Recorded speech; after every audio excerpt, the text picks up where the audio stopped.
Околу 400.000 луѓе во земјава живеат во сиромаштија, а преку социјалните трансфери државата помага на помалку од половина.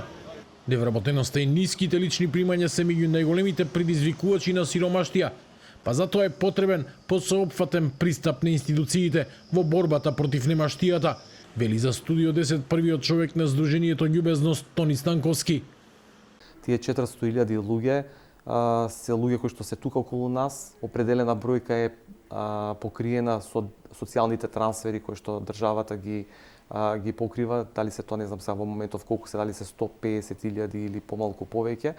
Меѓутоа останатите луѓе, нели, од тие 400.000 се луѓе кои што живеат, нели, се во ризик на сиромаштија или едноставно тешко поминуваат. Така да треба посеопфатен пристап.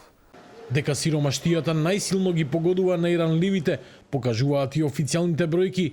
Според лаекенските индикатори на Државниот завод за статистика, најзагрозени се децата. Кај младите до 17 години ризикот од сиромаштија изнесува речиси 30%, односно речиси секое трето дете живее во немаштија. Високи стапки се евидентирани и кај самохраните родители и кај семејствата со 3 или повеќе деца, каде сиромаштијата е правило, а не исклучок. Повикувајќи се на податоци од Евростат и нарекувајќи и критичарите талок на општеството, премиерот Христијан Мицковски тврди дека сиромаштијата е во пад и дека земјава, барем според статистиката, се вбројува меѓу подобрите во Европа и регионот, со најниска стапка од 2020-та наваму и историски најмал јаз во распределбата на доходите. Има поединци кои што на социјалните медиуми, а се дел од оној талог на општеството за кој што зборувам, ќе се исмејуваат, но верували или не, овој Джини индекс во Македонија во 2024 година за прв пат е под 30% во последниве 30 години и е подобар од, да речеме, европскиот просек и е подобар од сите држави во регионот, од Грција, од Бугарија, од Романија, од Албанија, од Косово, од Србија и така натаму, што значи дека имаме еднаквост поголема.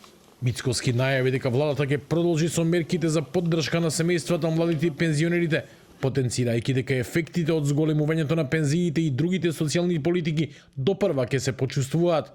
Сепак, граѓанските организации предупредуваат дека зад подобрената статистика, секојдневието на илјадници семејства, особено оние со деца, и понатаму останува борба за основна екзистенција.